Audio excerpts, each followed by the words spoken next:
Welcome to a new episode of Veil Lifted, a video essay where I discuss fascinating cases that involve secrecy and discovery. Today's episode will be discussing crime and evading the law. A key component of today's case will be keeping up the act, looking good on the outside so people think you're also good on the inside. Well, good thing that today's sponsor is none other than Dollar Shave Club. Finding the best products is hard and unnecessarily expensive, but these guys make it so easy. They have top shelf products that do amazing things, and they deliver everything to you on your own schedule. One of the things that many people don't know about Dollar Shave Club is that it's not just razors. They have shower products, oral care products, hair products, skin products, butt wipes, and obviously shaving products. Basically, if you have a body, they have you covered. Dollar Shave Club knows that your face only deserves the best. Get everything you'll need for a clean face and a great shave with their new $5 starter pack. I got the Shave Plus Face Bundle that includes executive razor handle, a cassette of 4 razors, a 1-ounce tube of their Dr. Carver's shave butter, and a 1-ounce tube of their Hawaiian ginger face cleanser. Since I have sensitive skin, I particularly liked Dr. Carver's shave butter because my skin is very easily irritated when I shave, and I found that with Dr. Carver's shave butter, it was easy. I didn't get any irritation after, and it was overall just a smooth experience. Join the club with one of their starter sets for just $5. After that, the restock box ships regular size products at regular price. Get this exclusive deal at dollarshaveClub.com/readytoglare today. Anyway, let's get into this episode. Today we will be delving into Robert Durst and his crimes. Robert Durst is a name that gained traction through a documentary series titled The Jinx, directed by Andrew Jarecki, and it is now on HBO. Though it has been proven that the documentary is biased at certain points, I will be using pertinent information such as quotes from Durst. Robert Allen Durst was born in New York City in April of 1943. The Durst family owned a successful real estate company, and Durst is an heir, profiting financially. He graduated from university with an economics degree in 1965. He then attended UCLA, where he would meet someone who would turn out to be very important in his life, as well as in his case. This person was Susan Berman. At the time, Berman was completing her BA in Arts, which she graduated with in 1967. Berman was also the daughter of a known Las Vegas mob figure, Davy Berman. Berman ended up being a journalist and a lifelong friend of Durst's. In 1973, Durst was back in New York City. That year, 2 significant things would happen in his life. Firstly, he got married to Kathleen McCormick, a dental hygienist, and secondly, he began working at the family business. It wasn't long before Durst's marriage began to deteriorate. In 1981, reports found that he was controlling of McCormick and even violent. During this time, McCormick was only a few months away from graduating from medical school and was hoping to work as a pediatrician. However, she would never graduate, as on January 31st, 1982, McCormick mysteriously went missing. Only a few weeks prior, she had been treated at the hospital for bruises on her face. The night of January 31st, McCormick had spontaneously decided to go to her friend Gilberta Najami's dinner party. Najami noted that McCormick seemed upset and was dressed more casually than usual. After a call from Durst, which had sparked an argument and caused McCormick distress, she left to return to her husband at their home. According to Durst, he had taken McCormick to the train station so that she could return to New York City, as they'd been staying at their home in South Salem. After McCormick left Najami's house, she was supposed to meet up with her again at a pub. When McCormick did not come, Najami called the police consistently for a few days. Interestingly, Durst did not report her as missing until February 5th. 5 days after her disappearance. Unsurprisingly, Durst claimed to have zero involvement with her disappearance, claimed that he had spoken to her when she supposedly arrived in Manhattan, and then on February 1st received a call from McCormick's medical school allegedly claiming she had called in sick on February 1st and was absent for the rest of the week. Throughout the media storm following McCormick's disappearance, Susan Berman was by Durst's side and even served as media spokesperson. At first, Durst offered $100,000 for his wife's return. After a while, the $100,000 were decreased to a mere $15,000. It is alleged that less than a month after his wife's disappearance, he was seen discarding her possessions. It is important to note that for the 3 years prior to 1982, Durst had been dating and living with another woman by the name of Prudence Farrow, who also was married. McCormick had asked Durst for a divorce settlement of $250,000, but instead, he removed her from their joint bank account and refused to pay for her school tuition. After her disappearance, no leads and no body was found, so the case slowly went cold. Durst's life continued as it had been before until the year 2000, when he remarried. He married a woman by the name of Deborah Lee Sheraton. Durst told his sister that it was a marriage of convenience. By being married, his inheritance would go to her. However, the year 2000 also brought bad news. In November, the investigation of McCormick's disappearance was publicly reopened. When the news came out, Durst impulsively moved to Galveston in Texas and lived in disguise as a mute woman. He lived in a small, inexpensive apartment, starkly contrasting the million-dollar ones he'd lived in prior. Shortly after Durst's move, and before the police had a chance to interview Berman about McCormick's death, Susan Berman was found dead on December 24, 2000. According to a deposition in 2005, she had recently called Durst to tell him the LAPD wanted to interview her. She was killed by gun and shot execution style. Her body was found thanks to a letter sent to the police. The letter stated that a cadaver would be found at her address. Beverly Hills was misspelled in that note, a detail that would be significant later. Durst continued to live in Galveston. During his time there, he was friendly with his 71-year-old neighbor, Morris Black. On September 28, 2001, Durst found Black watching television in his, as in Durst's own, apartment. After an argument, Black allegedly pointed a gun at Durst. The two struggled, and finally Black was shot. In fear of this supposed self-defense being labeled as murder, Durst dismembered Black and wrapped the pieces of his body in garbage bags. He proceeded to dispose of them in the Galveston Bay.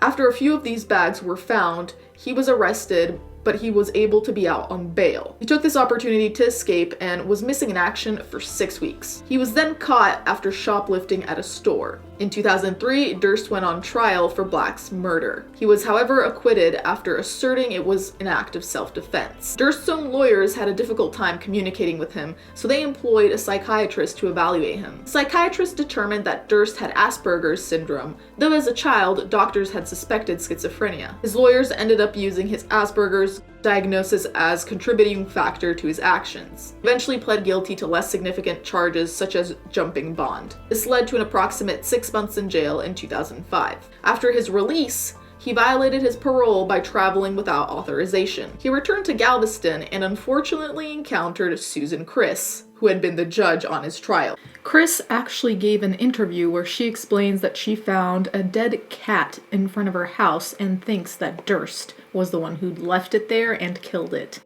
You testified at Durst's parole hearing, and it wasn't long after that that you found a dismembered cat on your doorstep. Why do you think Durst was involved with that?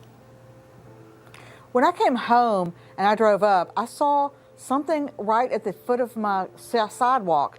And at first I thought it was a dead rat. And as I got out of my car and focused on it, I realized it was a severed cat head with the front 2 legs attached. And I thought, oh my God, what in the world is that? Is that really what I think it is? And as I'm trying to process this, it dawns on me that this is a severed head. And this was done perfectly. It was clean. This was a hot June 29th day in Texas, which is very, very hot. Mm-hmm. There wasn't a drop of blood. There wasn't a body fluid. There wasn't a hair out of place. And it was laid there perfectly with the front 2 paws crossed. Mm-hmm. It was placed there very, very, very, very carefully. So I'm looking at this, I'm thinking, oh my God, what is this? And it hit me, oh my God, this is a severed head. And I knew that he'd had a history of destroying animals and cutting up animals and doing horrible things to them. Mm. And I thought back to that moment when he was in my chambers and he was looking at all of my pictures when he was angry about me not allowing a cartoon in for their defense. And I ran into my house thinking, oh God, please let my dogs be okay. And they were fine. But it was the fact that it hit me that it was a severed head. Due to this unauthorized travel, he spent another additional 26 days in jail. In 2015, Criss was asked whether she believed Black's death to be a murder, and she responded, "You could see this person knew what they were doing and that it was not a first time. The body was cut perfectly, like a surgeon who knew how to use this tool on this bone and a certain kind of tool on that muscle. It looked like not a first-time job.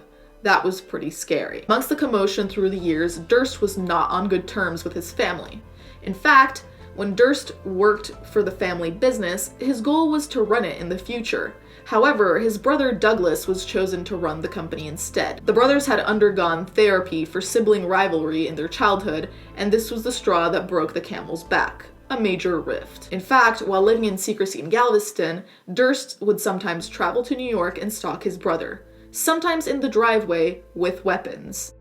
Douglas actually told the makers of the docuseries The Jinx that now the mysterious deaths of childhood dogs may really have been Robert Durst practicing. In 2012 and 2013, Durst's family got restraining orders against him. Though Durst continued to have trouble with the law for having drugs and firearms, those charges would seem minor when in 2015, Durst was arrested for the first-degree murder of Berman. Though she had stuck with Durst through everything, the arrest warrant referred to a typewritten letter that was mailed from New York to the Los Angeles police.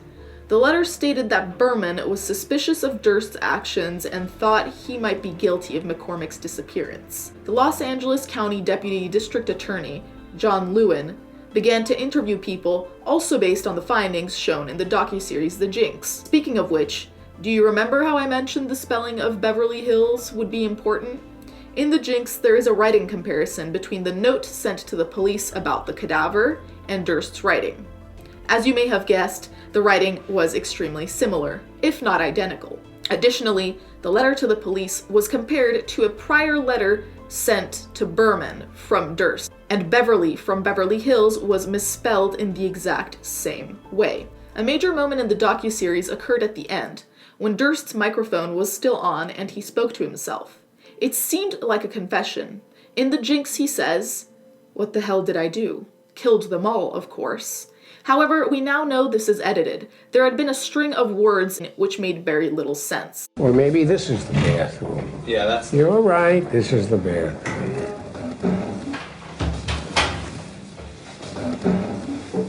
There it is. You're caught.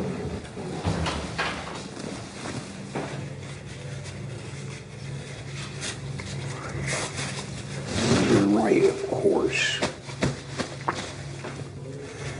But you can't imagine.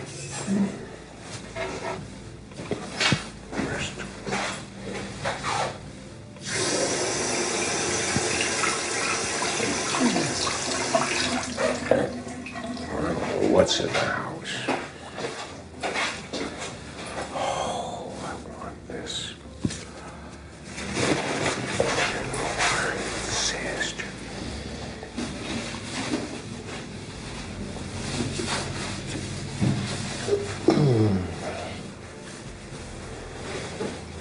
Right. Irish.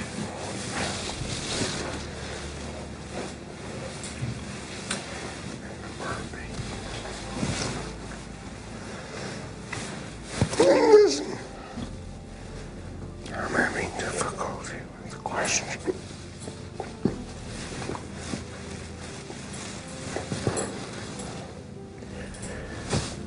What the hell did I do?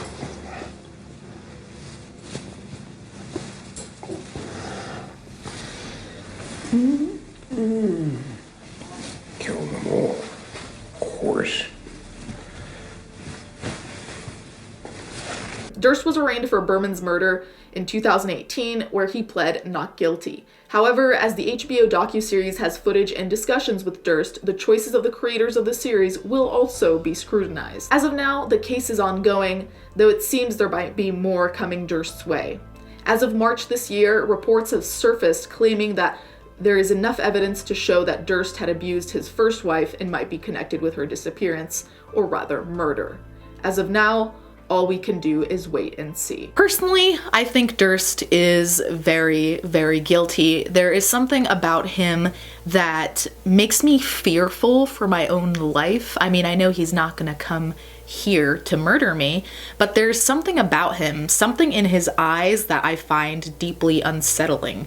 If you have seen The Jinx, which I highly recommend, he is a very strange individual And that strangeness is an unsettling one. I definitely think he's done more than what we have discovered so far. And I feel like what has been discovered so far isn't much, really, because in the eyes of the law, at least as of now, he's still relatively guilt-free in the sense that he was caught, as said before, with firearms and drugs, but that isn't significant compared to the death of Berman or the death of his first wife. And we have to add on to that he was acquitted for the quote-unquote self-defense with Morris Black, which, to be honest, I'm not sure what I think about what happened with Morris Black, but I do think that it probably wasn't self-defense and there is more to the story.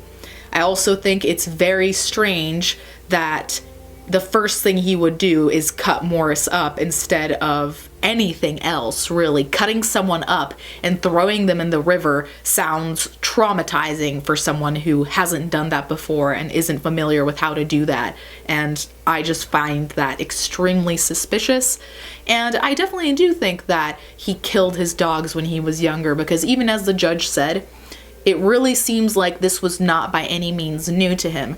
So what I'm wondering is whether he did the same thing with his first wife. We obviously know that Berman was shot, so that's not what happened to her, but I'm wondering if we can trace any kind of patterns in his behavior that would help us determine whether he is actually guilty, like I think he is. And what worries me more is what we don't know yet, because like I said, it just seems like he's done this before and who knows how many times. Anyway, feel free to let me know what you think in the comments down below. Thank you guys so much for watching. Thank you Dollar Shave Club for sponsoring this video. Let's get right into the fan art.